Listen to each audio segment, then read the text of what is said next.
welcome to Previously on X-Men, the podcast that looks at X-Men comics, movies, shows, characters, and more. I'm Hillary. I'm Nick. And today we are talking about a crossover between the Uncanny X-Men and the new Teen Titans. I love it. What? I love it. Marvel and DC. Finally together. How? They put this out in August 10 of 1982. It was written by Chris Claremont. So, of course, yeah. With pencils by Walt Simonson. And Len Wein, who was the editor on Teen Titans at the time, was the liaison for the whole project. Yeah, it's interesting because these are all primarily Marvel names. You know, there's no like George Perez or anything from the Teen Titans side of it. It's just, it seems like sort of Marvel Creative took it. Yeah, I always just sort of have a loose sense that sometimes Marvel and DC were like buds, yeah. and sometimes they're rivals, and I can't really keep track of I think that's true. What that whole vibe is. I think that's true. Chris Claremont has a little intro to this whole issue, I guess probably for the reprint. Mm-hmm.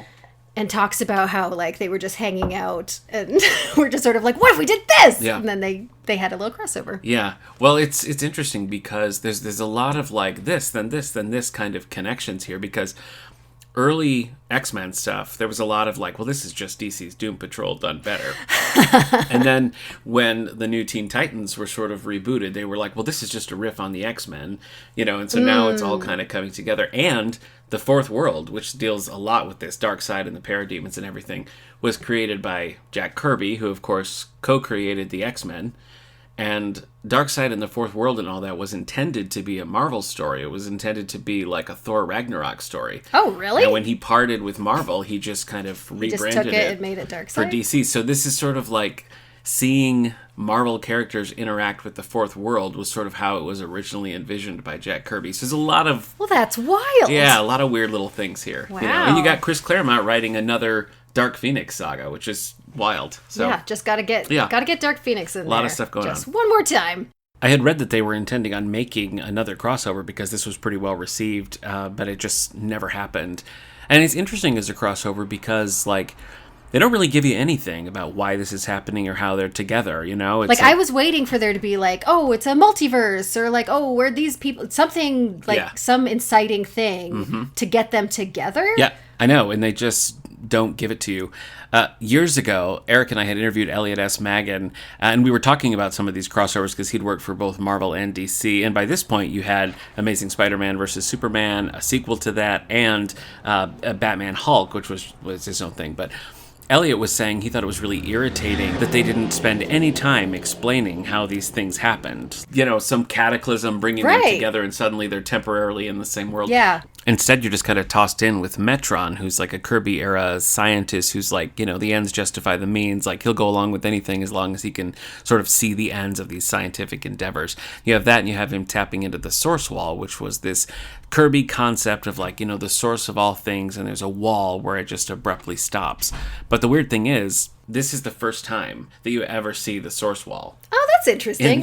Which is kind of like, a weird crossover. Why would you do it in a crossover? But yeah, that's what that's all about. That's Fourth World stuff. The thing that I see, the wall is probably the thing that was the most interesting to me in this entire run, and it was just very fringe. Like, it was the start and the end, basically. But I liked the concept of it because it felt very much almost like meta. Yeah. Because it almost feels like the characters are aware that they're inside a created world and there's something outside of it. Yeah. And it feels like the thing outside of it is like the real world. Yeah. You know, it feels like they're sort of aware of the limited scope of the created by the author created world. I just thought that was interesting. Yeah. No, but he just it definitely is. He has this deal, he goes across the wall, and that's just it. Yeah. That's it for that whole thing. And I don't really remember. What did he give to Darkseid? He gave Darkseid the ability to, like, resurrect the Phoenix Force. He gave Which him... he had? It was a... Yeah, I mean, they don't really get into the weeds about it, but that's sort of the deal. Darkseid will give him This is a weird way to start. It's a weird amount of, like, preparation to also not have anything to do with crossing the world. I think over. the context that we're reading it into is sort of important, because Kirby defecting to DC after having essentially co-created all of the Marvel Universe was like a huge, huge deal. Mm-hmm. And there was a lot of attention placed on that, and everybody was so curious about what was going to happen. So I think in 1982, we're pretty close to that. You know, we're within 10 years of all of that happening.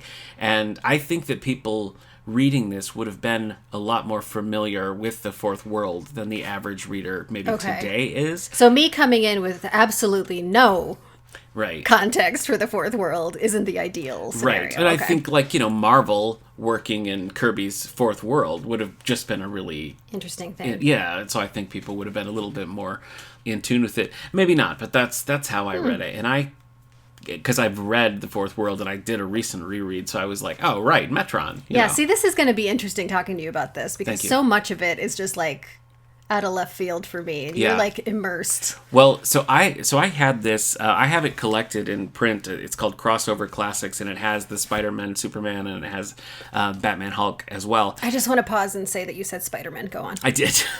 And I coveted this as a child because it just blew my mind that these characters would interact. And I relentlessly begged for it, and I finally got it in an Easter basket when I was probably 10. That's weird. I know. I think it's just because I was so desperate to have it. So I read it then, and that was sort of before I really knew anything about... I only knew Darkseid from, like, the Super Friends and stuff. I didn't really know, like, everything that was going on in the Fourth World. And this was pure nonsense to me when I read it. I don't know. And I haven't read it again probably since 1995 or something. Yeah. So reading it now, I was like, oh...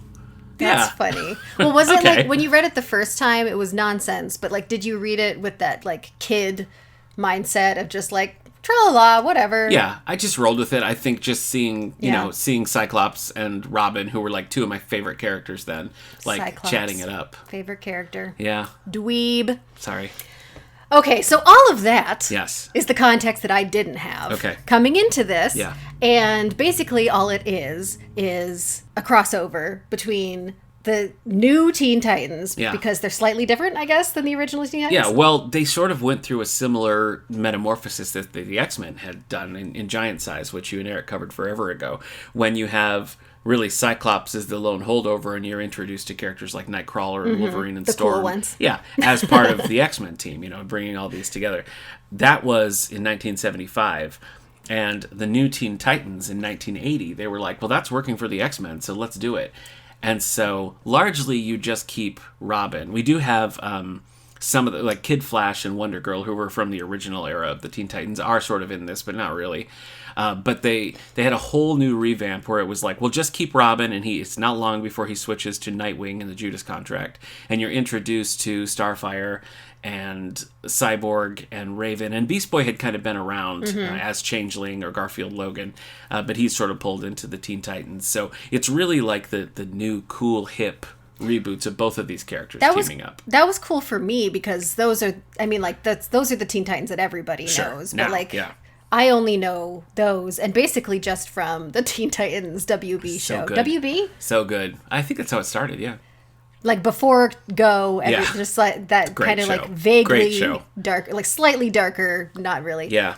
I love that show. But anyway, it was funny reading these guys as, like, it's the difference between watching the animated series of the X-Men and reading the early Claremont stuff, where it's, like, super, super, like, earnest. Yeah. And very serious. And then they all have weird, like, really corny nicknames for each other and stuff like that. It was a very similar experience to see that for the Teen Titans. I'm pretty sure Beast Boy called Robin Rob at one point. I think that did happen. That was confusing. Yeah.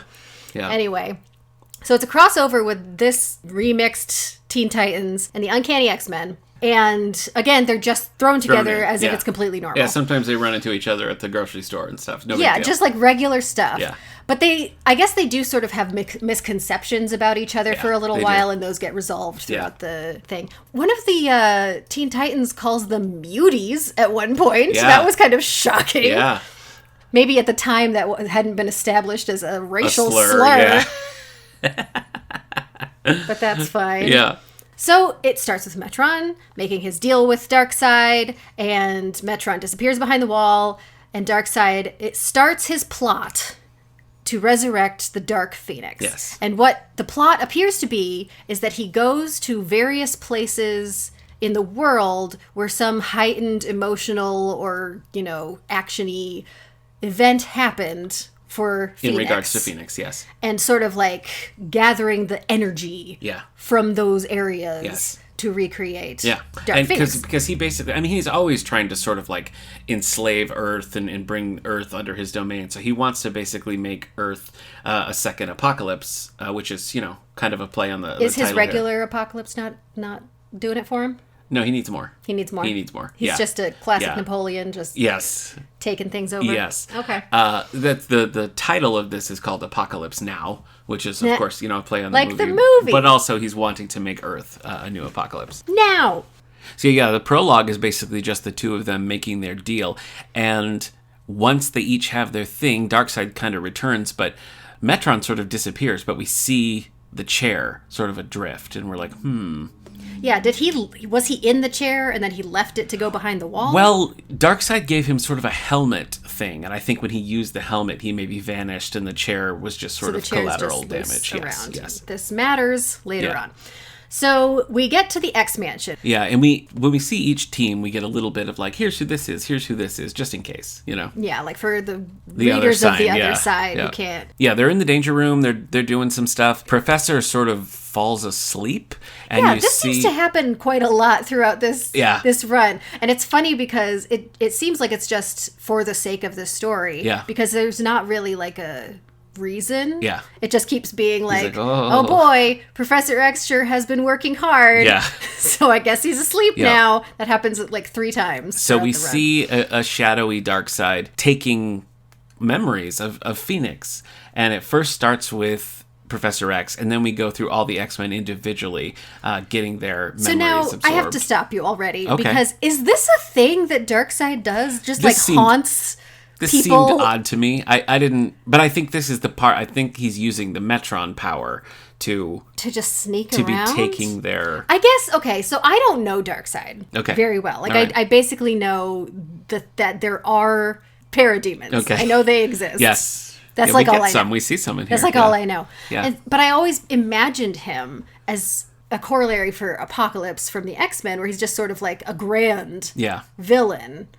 So all of this stuff that he does in here, where he's like sneaking around and like having conversations with people, and like he hires Slade, what's his name? Deathstroke the Terminator. Deathstroke the Terminator. They're basically calling him Terminator here, but they mean he's like hiring out these people. I don't know. It's more of like a human vibe. Is that a thing? I thought that was kind of odd. I mean, okay. For him to be the one himself going and pulling dreams and stuff, I thought was odd, but I just kind of let it roll. So anyway, he's going around the X-Mansion and like stealing these things.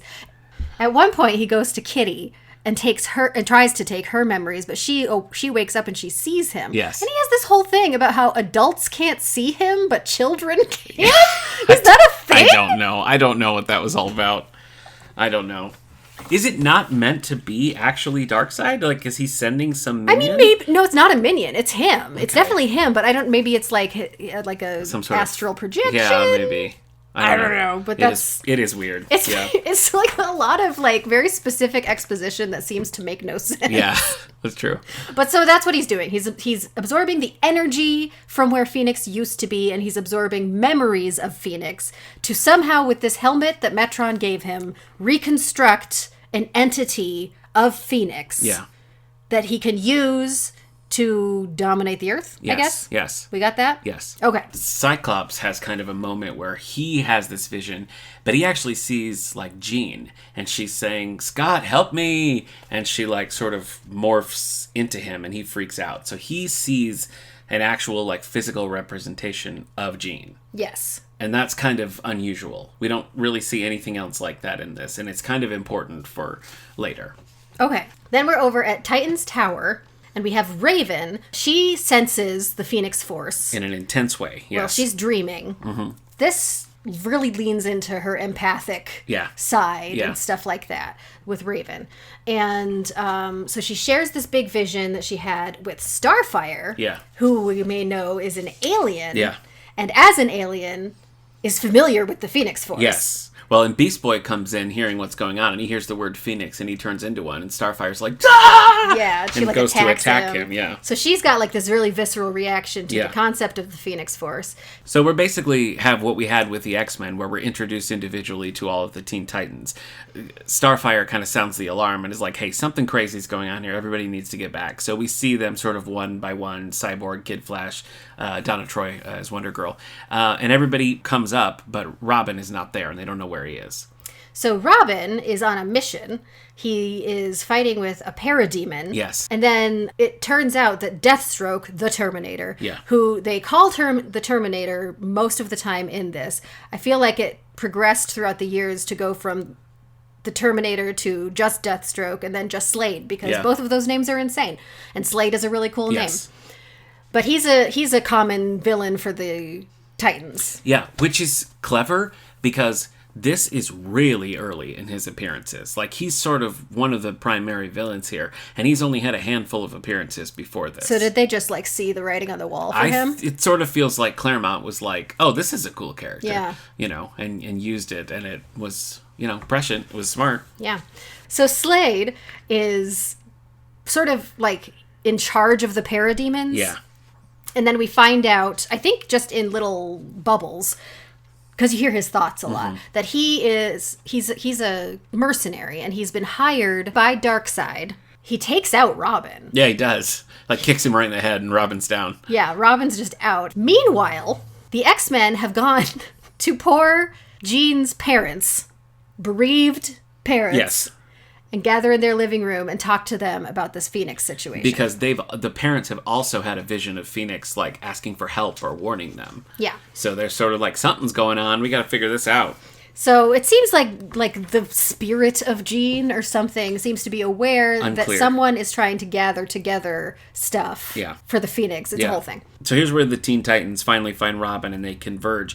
And this is where we really find out just how much Starfire knows about the Phoenix Force. She's talking about when she was on Tamarin, she was in this place, and they all got this warning from Lilandra that the Phoenix Force is coming, and be careful. And we hear that Starfire actually witnesses this, like, crazy event where the Jabari are taken out. And she was on a ship because she was, like, sold as a slave. Yeah. And she was on the ship on the way. Because she was, like, Starfire was, like, the princess of Tamarin, but she was in, like, exile. Like, it was a whole thing. Okay. But I thought that was a really clever piece, and good that it's Chris Claremont writing it, because that's such an obvious connection for them to make.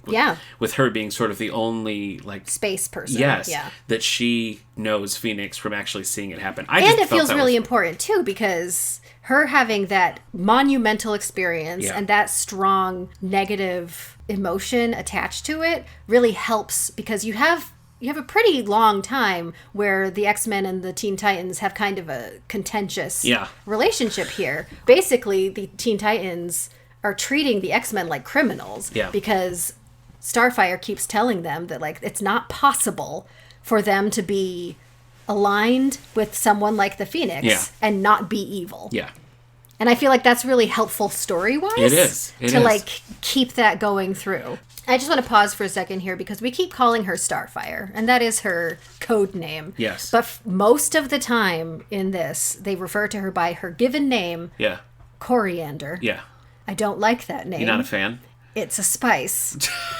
Yeah, I was surprised by that. Usually, I mean, Dick in particular always is just calling her Corey, like that's sort of the go-to. But yeah, but I think that was kind of an X-Men-y thing too, right? Because in the olden days, the Teen Titans didn't matter where they were. They were like, you know, did you want a root beer float, Wonder Girl? There was not a lot of like. But the X-Men were constantly calling each other by their real names. Yeah. So I think that was sort of we're going to modernize this a little bit. All right. So Starfire has gotten the Teen Titans all worked up. Robin, for a second, is like, should we, like, call in the big guns on this? Yeah, and he she's says, like, this is where he says Justice League or Avengers, as if that's just a... Because he's, you know, the rational one in this situation. Yes. But she's like, no, we got to deal with this right now. We got to go. And so they go to the X Mansion. All of the Teen Titans. Yes. They, like, sneak in.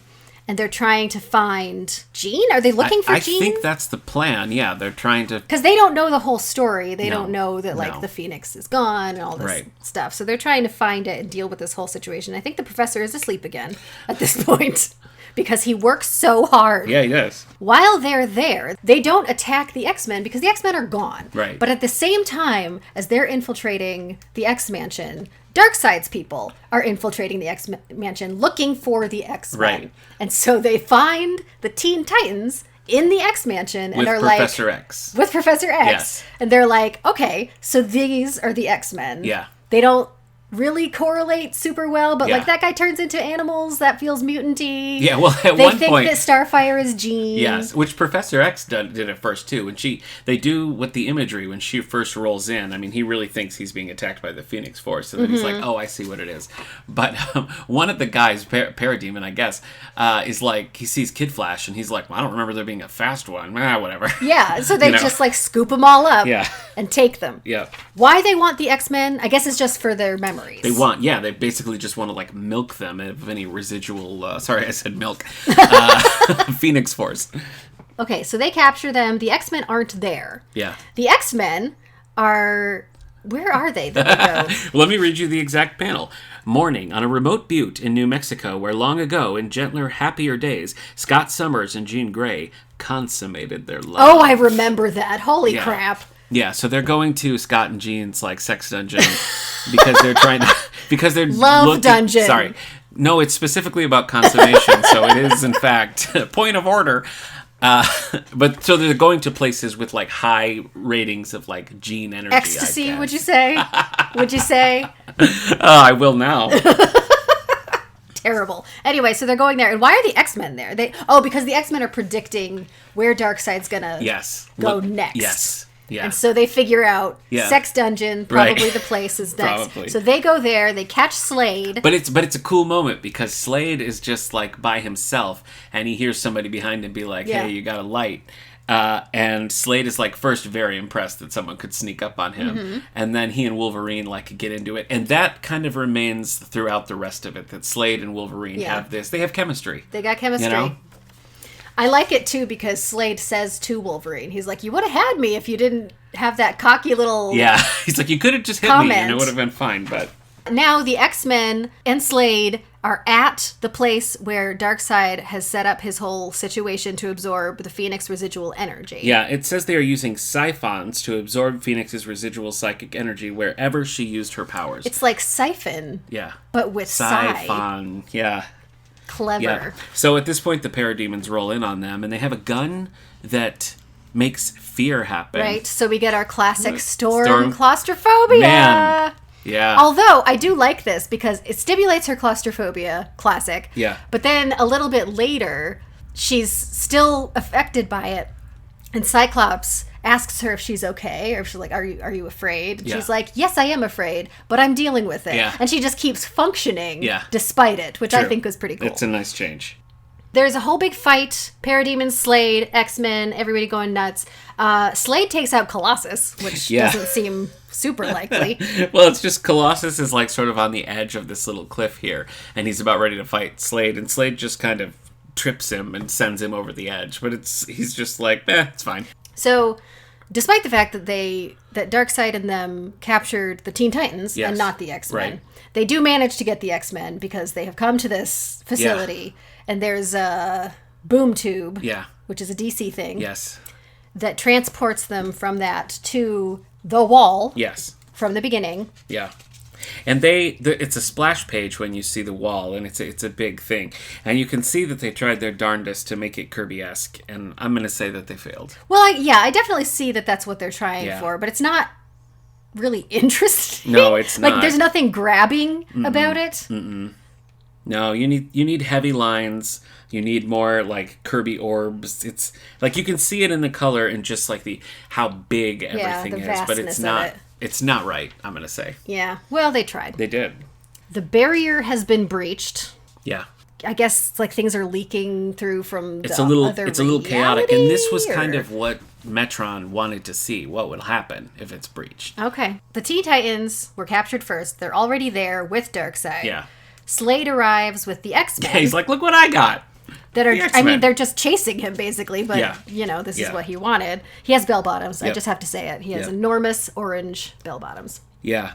Well, there's an interesting thing where when the Teen Titans are originally captured, Beast Boy uses his power to... He can't turn into human, but he turns into one of the... Not maybe a parademon. It's one of supposed the to be a parademon, like apocalypse sort of creatures. He's like, that's not human, so maybe my powers will work. And it's like really taking a lot out of them. So right now, Beast Boy is like undercover, which is kind of a cool thing. Everybody except Beast Boy is out. Yeah. Beast Boy kind of complains a little bit here and there about being the only one who has to deal with the situation now. Yeah. And that's not his strength. So they hook up the X-Men to the device. Yeah. They just sort of set the Teen Titans aside because that's not who they wanted to begin with. The Teen Titans are just being held, and the X-Men are put on this big thing that Metron made that's, again, decide to pull out any residual Phoenix power. Yes, and like memories of her, like to recreate the Phoenix. And it works. Dark Phoenix is back, but it's weird because she doesn't seem to be really Jean. It's just like this malevolent energy thing that's happening. I feel like it's not even really the Phoenix Force. I mean, it seems like it's an echo of the Phoenix Force. Yeah, it feels like something recreated from the energy left over. Yeah. But isn't actually the Phoenix Force. Yeah, but you got another great splash page where it says, "Who summons Dark Phoenix?" and I, Darkseid, like taking her hand. It's crossover. Pretty epic. Yeah, I was kind of feeling like in a lot of ways, this feels more like a DC book. Because you have Slade and Darkseid as the main antagonists, and so much like Teen Titans. But I guess Dark Phoenix is sort of meant to be the Marvel villain of this book. Yes. Which, I don't know, I would have liked, instead of it being Darkseid and Slade, it would have been nice if it was Darkseid and some X-Men Sinister villain. Or something like that. You know what I mean? Something that would make sense for the X-Men. True. I think that was kind of missing, but... I wonder if they did that because they wanted to have a Titans level villain between Darkseid and True. That makes sense. Titans. Yeah. We get some classic Cyclops. Jean! Yes, we get lots of that. Darkseid and Phoenix at this point just leave. Yeah, they're like, yeah, that's fine. They don't have any plan to deal with the Titans or the X-Men. They're just like, we got what we came for. We're leaving now. I think they feel like it's Darkseid and the Dark Phoenix. They're probably fine. Yeah. The X-Men can run around and do their little things if they want. Okay, and so they're like on an asteroid or something. Yeah, around the wall. And the atmosphere is starting to deplete because the only thing that was causing there to be atmosphere was Darkseid and his tech, I guess. Right. So they're basically going to die, but they're trying to figure out what to do about this depleting atmosphere. Yeah. And then this floating chair just sort of lands right by them. Yeah. Well, Cyborg kind of finds it. He's scanning around and seeing what's going on. And we have the classic like handshaking. I'm Robin, I'm Cyclops. And Cyborg is scanning and he sees this chair and he's like, well, I don't know what this is about, but the energy is crazy. So like, let's get it. So they pull it down to the asteroid and they're just like, well, this has got to be something. So they're sort of deliberating and trying to figure out what's going on. Kitty and Beast Boy have struck up a friendship because they're both young and that's just what happens. And in the background, they're just lounging around on the chair. On the Mobius chair, So like the grown-ups are talking, trying to figure stuff out, and they're just flirting on the chair. But then Kitty says something about, I wish I was home. Yeah. And they vanish. Yep. And then they pop back and she's like, I'm sorry. Yep. And apparently, if you just... The chair is apparently psychically linked somehow. Yes. You sit in the chair, you wish something, it'll go there. Great. This is our way home. Awesome. But how do we get everybody on the chair? Yes. There's so many of us. Yeah. So Beast Boy turns into like a dragon or like a dinosaur. He turns into Lockheed. He turns into Lockheed. Yeah. How does he know about Lockheed? A whisper conference between Kitty and Changeling follows, and so Kitty tells her about it. But it's giant Lockheed. It's not little Lockheed. Yeah. And he sits on the chair, and everybody else sits on him. Yeah. And the chair takes everybody. Yes. There's a fun little side gag where Colossus is kind of noticing the vibes, and he in Russian, he's talking about how he doesn't like this. Starfire overhears this, and is like, oh, I can learn that language, and so she locks lips with him to learn Russian, which is like a running joke in the comics. And because she touches people to get their language. And Robin is like, sorry, that's a thing that happens sometimes. And then you have a little thing with Kitty not liking that. Yeah, right. She calls her a hussy. I mean, it's a little like hussy behavior. A little bit. Don't just tackle somebody. A little bit, yeah. Consent, coriander. Yeah. So they get back to New York City on the chair. It's a pretty cool image of the Beast Boy as Giant Lockheed and X-Men and Teen Titans like hanging on with the Professor in the Mobius chair. It's a cool shot. Yeah, it's nice. It's nice. They show up again, and there's a Philharmonic concert in the Central Park. In Central Park. And this is cold. Who is it that says this? I think it's Xavier. Because they decide that they need to, this is where Darkseid is doing his thing, and they need to stop him. And then Phoenix and everybody. Raven says, look at all of these people. We can't fight with them here. That'll hurt them. Yeah. And Xavier's just like, listen. Yeah, you can't make an omelet, sister. we have to Without stop breaking some skulls. This like galactic threat. Yeah. And he's just very upfront about it. He just like straight up is like, if a bunch of people die, that's what's going to happen. Yeah, yeah. Cold as ice. True.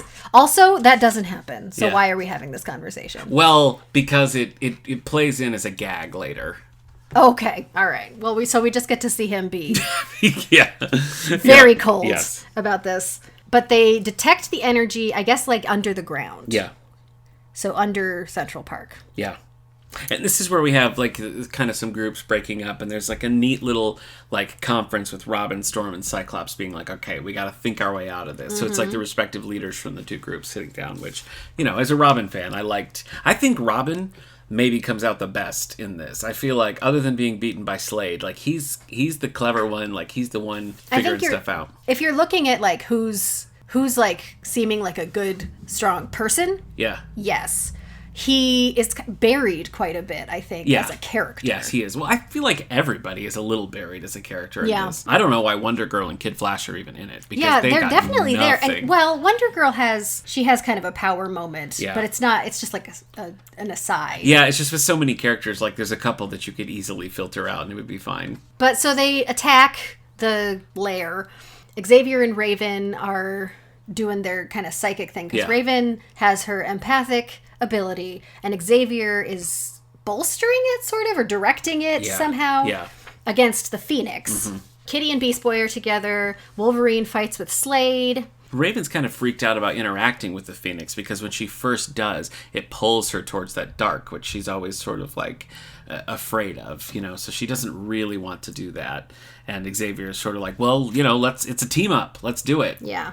So I guess probably mostly Xavier has sort of determined that because of the way that the Phoenix in this situation has been summoned, the way that she was created, basically by suggestion, like you exist because we say you do, kind of. Right. He decides that if he and Raven can introduce this like doubt about whether or not she's real into Phoenix herself, that will cause her to deteriorate. Right. And so they just kind of blast her with that. Yes. And you sort of see periodic little shots of her being like, but if I don't, but they don't do it in time to stop her from releasing a Phoenix Bolt, like to open up these hell pits that Darkseid needs. So like stuff is happening. So a hell pit is something from Darkseid's Apocalypse that's a lot of world thing. Okay, so she shoots a thing down to open a hell pit. Yeah. It's in the process of opening a hell pit, but has not fully done so. Oh, Robin has something to do with this idea too. Yeah, Robin's one of the one who's like, I don't think this is a real creature. I think this is just a combination of things that we can take out. Yeah. And as Professor and Raven are sort of just pummeling her with psychic energy, she's starting to sort of dissipate, and Robin is like, hey, you need more power. Why don't you absorb the Phoenix Bolt, and that will give you power? And she's like, perfect. Kind of like in Aladdin when he's like, the genie's more powerful than you'll ever be.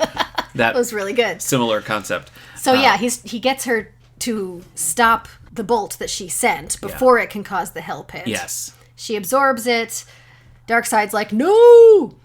Colossus and Starfire go after Darkseid. Yes.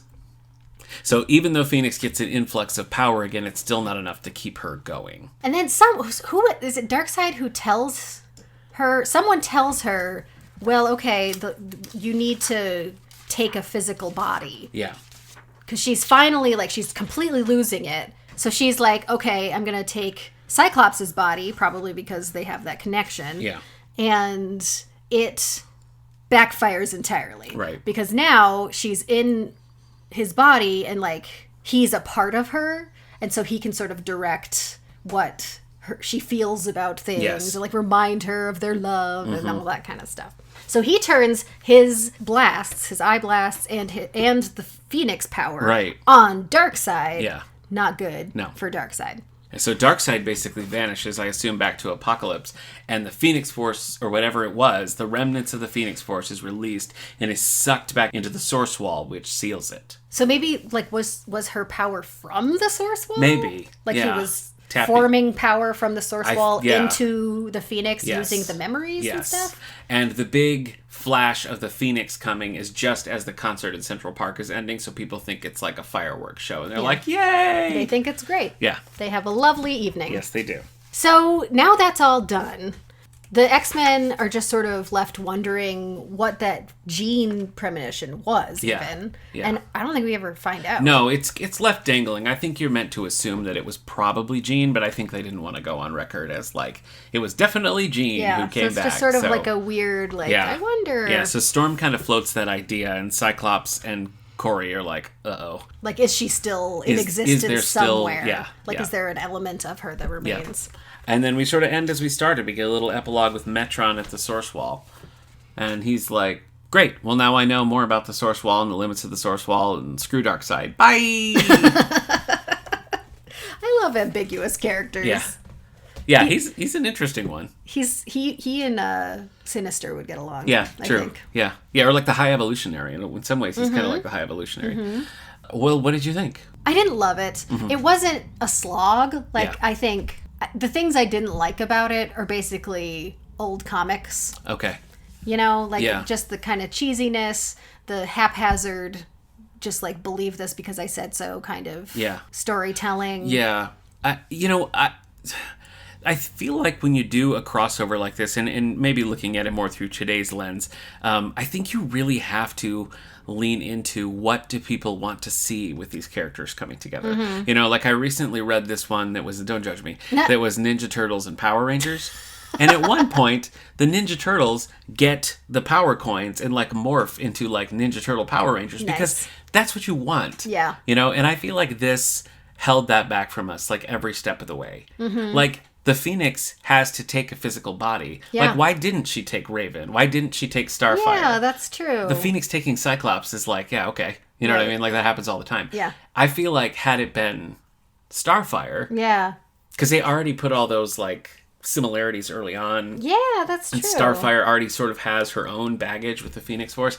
Like, I think that would have been really helpful. And even when you have, like, sort of two plots going on, because you have what Slade is doing, and then you have sort of what Darkseid is doing, and different groups, but it's like the entire team of X-Men gets captured together. Yeah. And the entire team of Teen Titans gets captured together. Yeah. And then they're held separately.